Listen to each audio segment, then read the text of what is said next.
Selamat pagi. Selamat hari Minggu.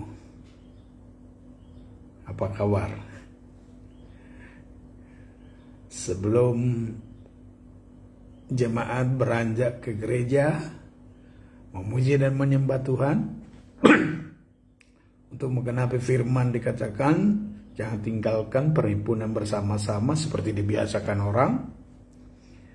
Hari ini saya ambil kesempatan untuk membaca firman Tuhan dalam sebuah judul perenungan Pak Sutri, A dan S jatuh terjerembab mati gara-gara uang. Gara-gara uang. Ya. Kita baca firman Tuhan pada hari ini dari Kisah Para Rasul pasalnya yang kelima, ayat yang pertama sampai ayatnya yang ke 11 ya. Saya ambil dulu ini. Ya.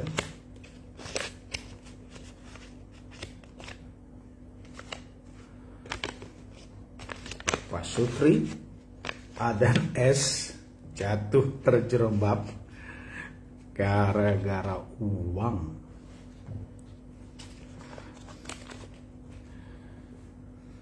Ada seorang lain yang bernama Ananias. Ia beserta istrinya Safira menjual sebidang tanah.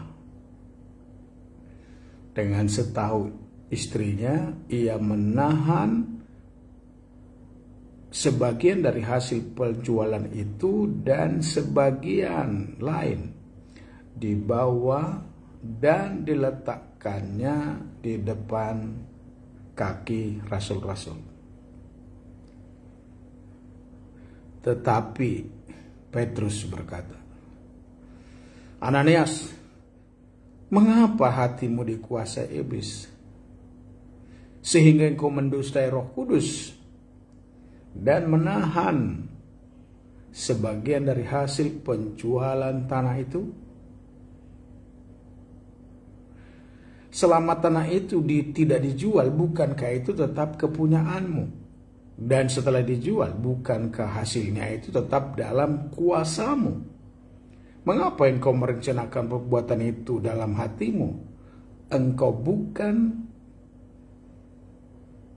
mendustai manusia, tetapi mendustai Allah. Ketika mendengar perkataan itu, rebahlah Ananias dan putuslah nyawanya. Maka sangat ketakutanlah semua orang yang mendengar hal itu. Lalu datanglah beberapa orang muda, mereka mengapani mayat itu, mengusungnya keluar dan pergi menguburnya. Kira-kira 3 jam kemudian masuklah Ananias, istrinya. Tetapi ia tidak tahu apa yang telah terjadi. Kata Petrus kepadanya, katakanlah kepadaku, dengan harga sekiankah tanah itu kamu jual? Jawab perempuan itu, betul sekian. Kata Petrus, mengapa kamu berdua bersepakat untuk mencobai roh Tuhan? Lihatlah, orang-orang yang baru mengubur suamimu berdiri di depan pintu, dan mereka akan mengusung engkau juga keluar. Lalu rebahlah perempuan itu seketika itu juga di depan kaki Petrus dan putuslah nyawanya. ketika orang-orang muda itu masuk, mereka mendapati dia sudah mati. Lalu mereka mengusungnya keluar dan menguburnya di samping suaminya. Maka sangat ketakutanlah seluruh jemaat dan semua orang yang mendengar hal itu. Ya, gara-gara uang.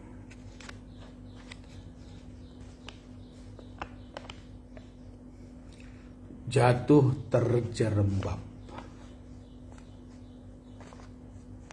Ada nggak orang kalau suka datang ibadah senang terjerembab ya kalau dekat pendeta? Jangan sembarang ya, jangan sembarang jatuh kalau bukan Roh Kudus yang membuat Anda sling in the spirit atau jatuh dalam roh karena kekudusan Tuhan. Sebab ternyata dalam perjanjian baru, khusus dalam Kisah Rasul pasal 5 ini, Ananias dan istrinya Safira itu jatuh terjerembab gara-gara uang. Uang ini. Kita lihat ayat demi ayat ya, kita lihat. Ada seorang lain yang bernama Ananias, ia beserta istri Safira menjual sebidang tanah. Membaca ini kita tentu tidak lepas dari ayat-ayat sebelumnya ya, bahwa Roh Kudus memotivasi Barnabas menjual tanahnya, lalu membawa hasil penjualan itu dibawa kaki rasul-rasul. Tidak dijelaskan apakah karena Ananias merasa iri Barnabas memberi, tidak dijelaskan, makanya kita nggak jelaskan itu. Yang menarik di sini ada seorang lain, dalam terjemahan yang lain disebut tetapi ada seorang lain bernama Ananias beserta istrinya menjual sebidang tanah, dan ayat 2 dikatakan dengan setahu istrinya ada persekongkolan, ada perundingan, ada komunikasi suami istri. Tentu itu kalau kita telusuri, pastikan mereka itu sudah merencanakan sebelumnya menjual tanah itu. Tetapi dari hasil persekongkolan itu kan di sini disebutkan menahan sebagian, tidak membawa semua hasil penjualan tanah itu dibawa rasul. Dan ada komunikasi ketika uang itu dibawa di depan kaki rasul. Petrus mulai bertanya, Ananias, apakah sekian hasil penjualan tanah itu? Iya Pak, iya Rasul. Oh, benar sekian?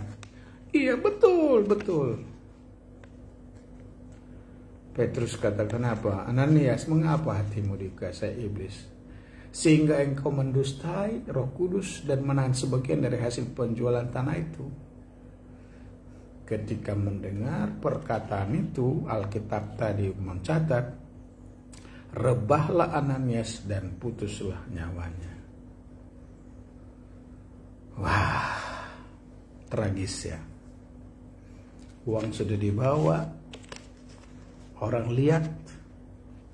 Ketika ditanya hasil persekongkolan dengan istrinya, bilang benar segitu hasilnya. Rebah, mati, putus nyawanya, dilihat orang.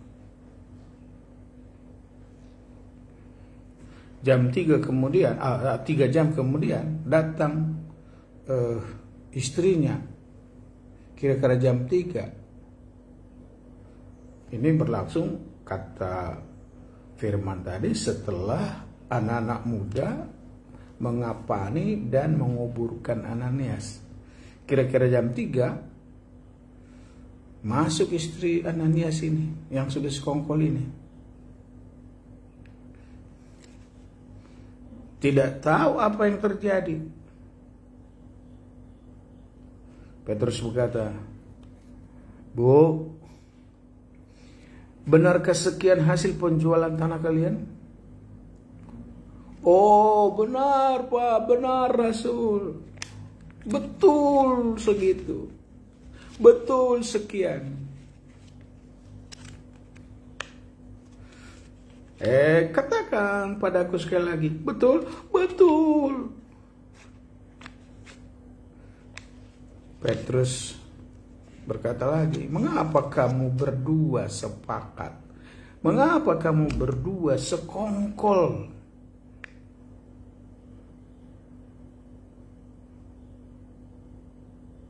Mencobai Tuhan." Lihat itu, lihat. Orangnya baru saja menguburkan suamimu, berdiri depan pintu, dan mereka akan mengusung engkau juga keluar.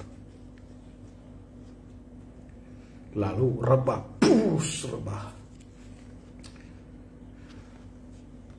Dan ketika diperiksa urat nadinya, sudah mati.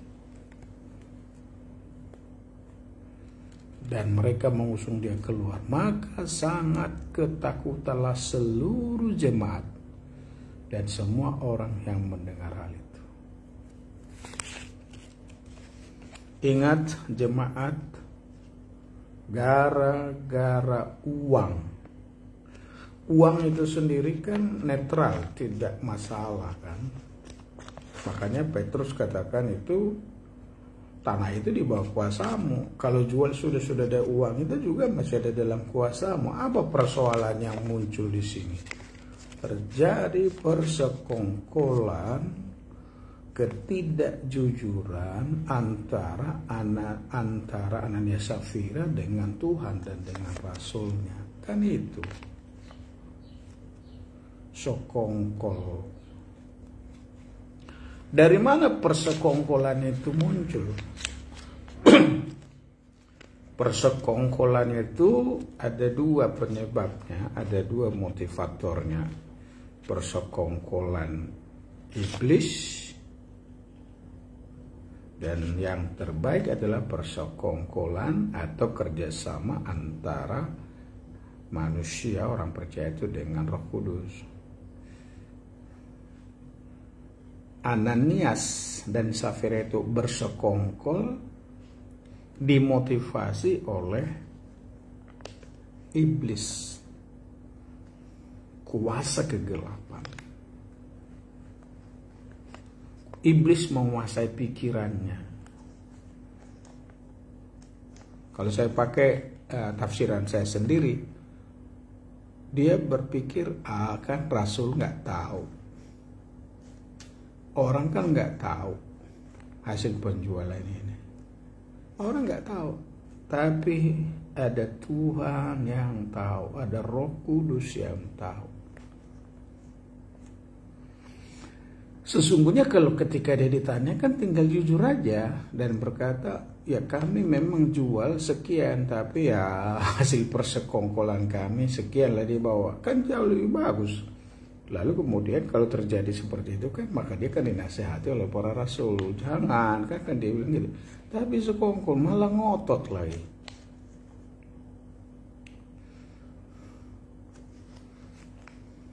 Uang itu netral. Tetapi motivator di balik itulah sering jadi penyebabnya. Ya. Kadang-kadang kan kita juga suka berbantah-bantah tentang persepuluhan misalnya.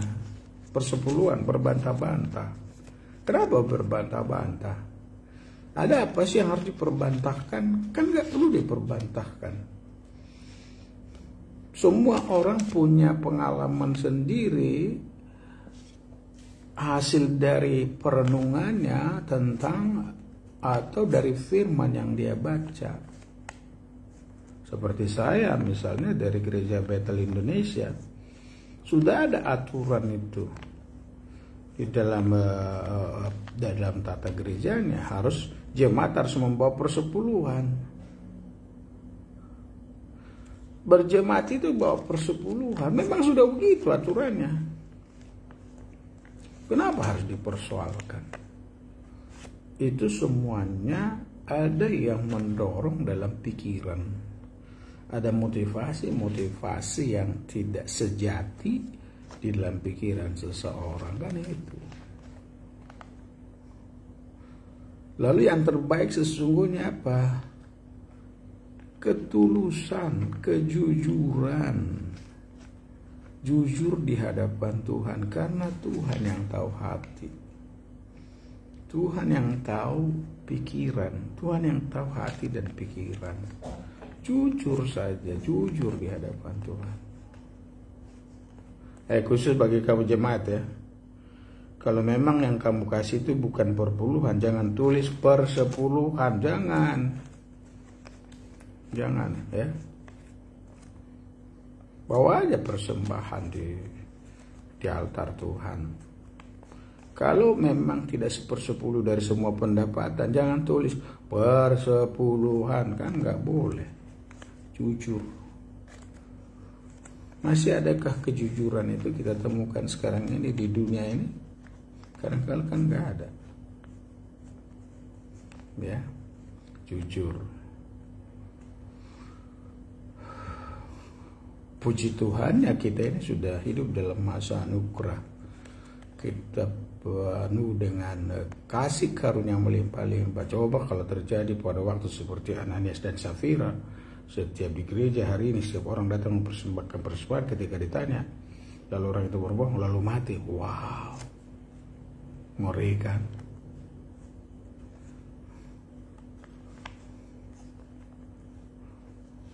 Kita hidup dalam masa anugerah, tapi jangan sampai masa anugerah ini, kemerdekaan ini dilakukan hal-hal yang tidak berkenan pada Tuhan. Jujur ya. Sebagai hamba Tuhan jujur. Kamu juga jujur. Tapi kejujuran susah ya sekarang ya, susah. Susah kejujuran itu dapatkan. Ketika kita jujur dengan Tuhan, ketika kita jujur dengan diri sendiri, ketika kita jujur dengan hati kita, dengan pikiran kita, ingat itu akan membuat kita umur panjang, sehat, ya. Jantri, selamat pagi ya, Jantri Hutahayan. Jujur, kejujuran itu. Mungkin ada orang bisa bilang, berkata sekarang ini, kan nggak apa-apa, Tuhan juga nggak lakukan apa-apa terhadap kita. Nah di situ persoalannya, ya. Jadi kita jujur dengan hati kita, dengan pikiran kita. Perlu nggak hal-hal seperti ini terjadi di gereja, tiba-tiba mati orang karena nggak jujur ya? Wow. Saya tidak bisa kasih statement, nggak bisa kasih ya, pernyataan untuk itu. Tetapi yang saya sampaikan adalah be careful about your money. Hati-hati tentang uang. Kemudian kita harus awareness ya. Hati-hati dengan sikap kejujuran. Jujur. Saya renungan hari ini khusus saya sampaikan kepada kita, kepada khusus jemaat ya. Kamu harus jujur. Ya, selamat pagi Pak Jantri ya. Kamu harus jujur, jujur dengan Tuhan. Hatinya juga jujur ya. Jujur aja di hadapan Tuhan. Kejujuran itu akan membuat kita bersuka cita, lapang hati, berbahagia. Kita tidak jatuh terjerembab dengan berbagai persoalan, dengan berbagai masalah. Kita nggak jatuh terjerembab. Kita tidak mati, nggak bisa bergerak lagi, bikin apa-apa. Mati, memalukan. Jujur. Jujur. Ya, jujur di hadapan Tuhan, jujur aja. Supaya jangan sampai terjadi hal-hal yang tidak memuliakan Tuhan. Gara-gara uang ya. Hari ini saya agak panjang bicara ya. Biasa 12 sampai 15 menit. Tapi ini agak panjang ya. Kisah Rasul pasal 5 ayat 1 sampai 11 itu bicara tentang motivasi yang didorong oleh kuasa kegelapan iblis dan tidak jujur dan berakibat fatal, tragis dalam hidup.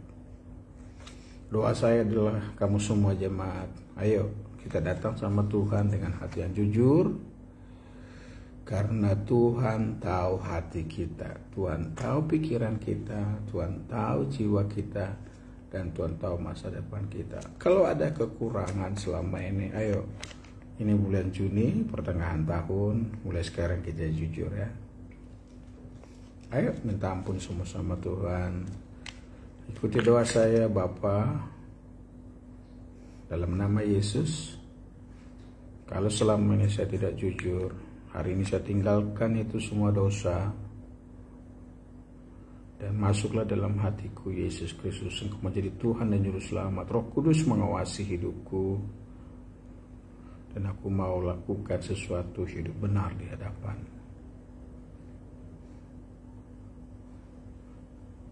Terima kasih Tuhan, dalam nama Yesus kami berdoa. Haleluya, Tuhan Yesus memberkati kita semua. Sampai jumpa pada pembahasan firman Tuhan hari-hari yang akan datang. Saya oleh pertolongan Tuhan tentu akan mengambil benih-benih perenungan dari Kisah Para Rasul berurut ya, kadang per ayat, kadang per perikop.